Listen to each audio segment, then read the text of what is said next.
Doctor को ढूंढा तक नहीं। देखिए, ये पूरा मामला इतना गंभीर और दुर्भाग्यपूर्ण है, इसके सिरे नहीं मिल रहा। और तमाम इस तरह की जो रेप या गैंगरेप की भी बात आ रही है, वो इस बात को इंगित करती है, इस बात को परिलक्षित करती है कि पूरे देश में जो डॉक्टरों के बीच में आक्रोश है वो जायज है। सीबीआई अनुसंधान कर रहा है, त्वरित और सख्त सजा मिले। लेकिन मैं केंद्र की सरकार से भी आग्रह करूंगा कि डॉक्टर्स प्रोटेक्शन के लिए आपसे कुछ कमिटमेंट चाह रहे हैं, उसमें बिला वजह देर नहीं होनी चाहिए।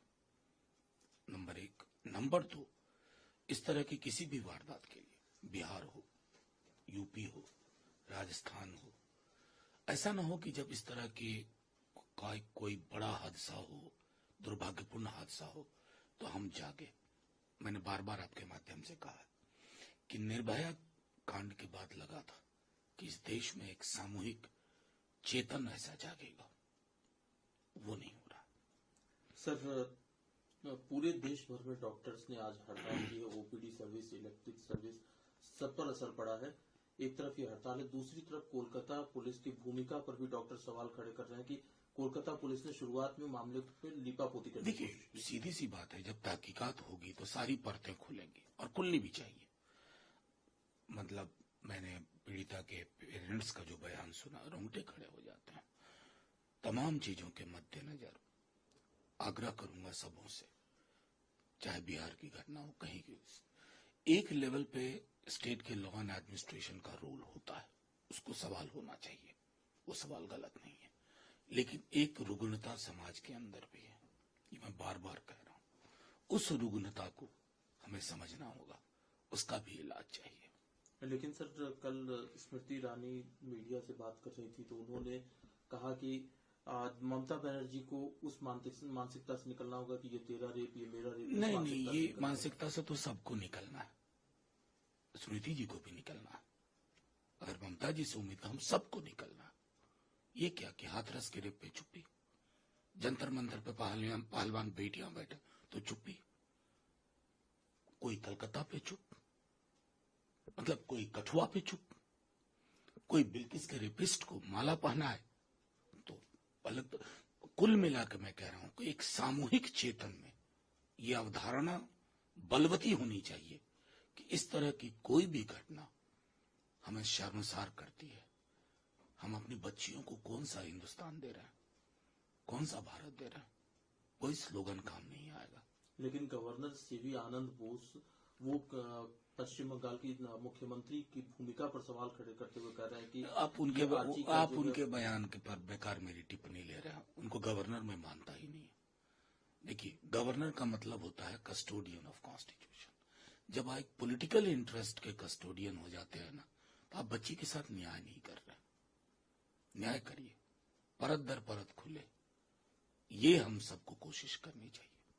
एक और गवर्नर साहब कर्नाटक के थावरचंद गहलोत साहब, उन्होंने सिद्धारमैया, मुख्यमंत्री सिद्धारमैया के खिलाफ जो भी कॉम्पिटेंट अथॉरिटी है उसको जांच के अधिकार दिए हैं।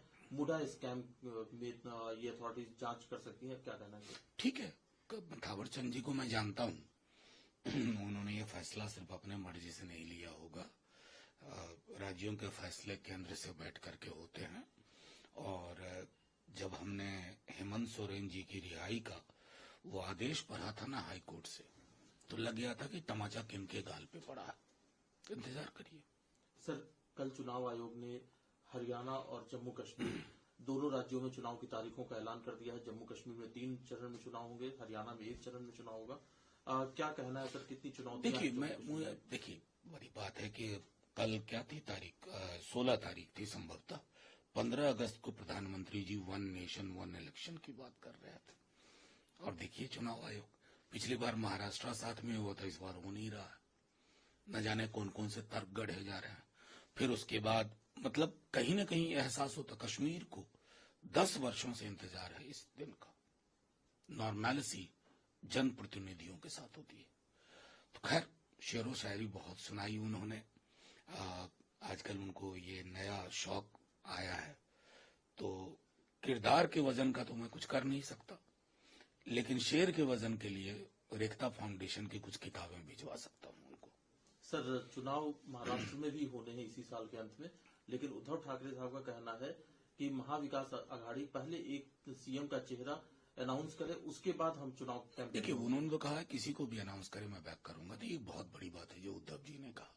और जो तर्क दिया जा रहा है, मीडिया में देख रहा हूं कि पर्वों के कारण, तो क्या हरियाणा में पर्व नहीं है या जम्मू कश्मीर में पर्व नहीं है? असल में क्या कहना, मैं फिर से कहता हूं, किरदार के वजन का तो कुछ कर नहीं सकते। शेर के वजन बढ़ जाए उनका, तो उसके लिए कुछ किताबें भिजवाता हूं।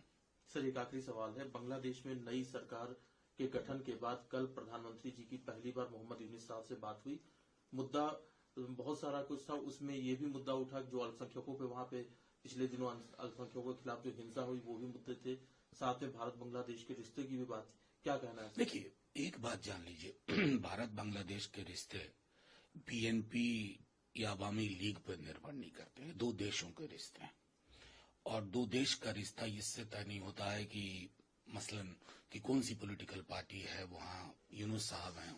जाहिर है यूनुस साहब की एक पृष्ठभूमि नोबेल लॉरेट की है, लेकिन जो बांग्लादेश से विजुअल्स आ रहे थे वो चिंता का विषय था। लेकिन दो विजुअल्स आ रहे थे, एक वेंडलिज्म की, एक विजुअल आ रहा था प्रोटेक्शन का, कि उसी छात्रों के बीच में से लोग मंदिर की रखवाली कर रहे थे। पूरे साउथ एशिया में इस तरह की प्रवृत्ति चाहिए। हम एक भूभाग रहे हैं इंडिया नाम से, बाद में पाकिस्तान बांग्लादेश बना।